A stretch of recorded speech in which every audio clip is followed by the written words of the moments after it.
Hey guys! Today we're going to tackle the basics of surface shaders in under 5 minutes, and I hope you're just as excited as I am. Surface shaders are an awesome feature of Unity that allows us to get into writing shader code without having to deal with light and shadow calculations, since this part of the code is automatically generated for us. So every shader starts the same way, with shader followed by its location and name, which we can later use to find it in the editor. Properties allow us to set values in our shader from the inspector.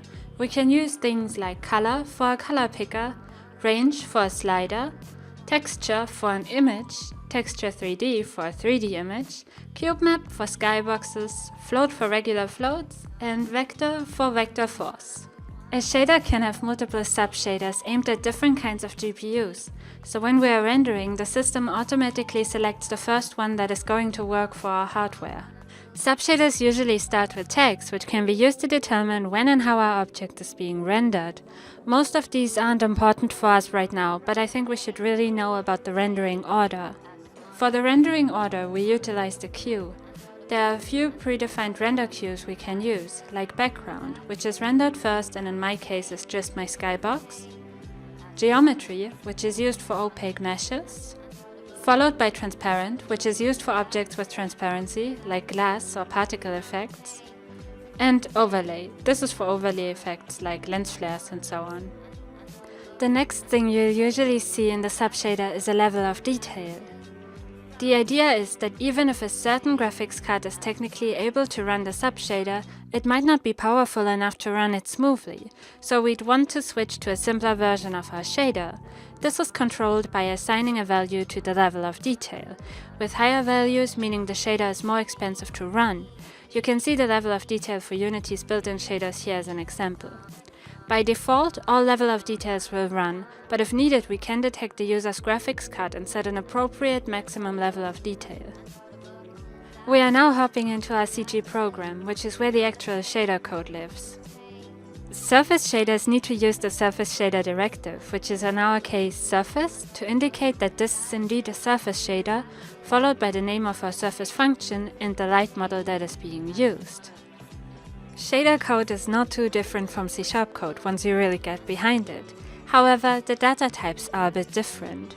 So ordered by precision, there are floats with 32 bits. They can be used for world positions and texture coordinates, for example.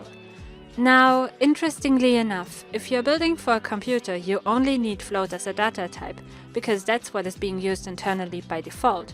So even if you use one of the following data types, they will be converted into floats.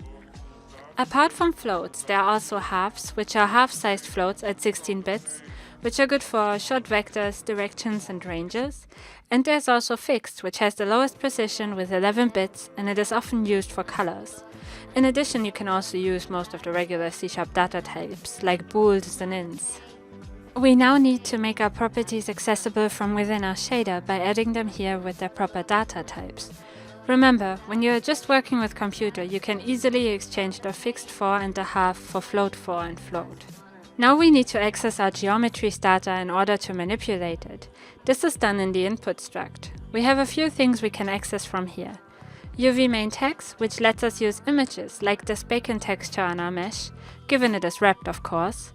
The view direction, which lets us do rim lighting for example. A simple color to dye our piggy.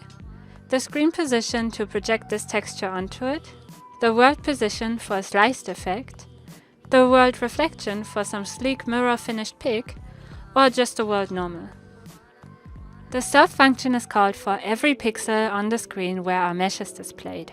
Using the input data, so UVs, world position, view direction, whatever, we can figure out what color we want to assign to the albedo. That will then be affected by the light model, shadows, and so on, and the final color will end up on that pixel. Lastly, there's a fallback statement. This means that if none of the subshaders of this shader can run on my hardware, the system should try the shader I named as a fallback. And that is it for this episode. I hope this video gave you a good idea of the basics of surface shaders.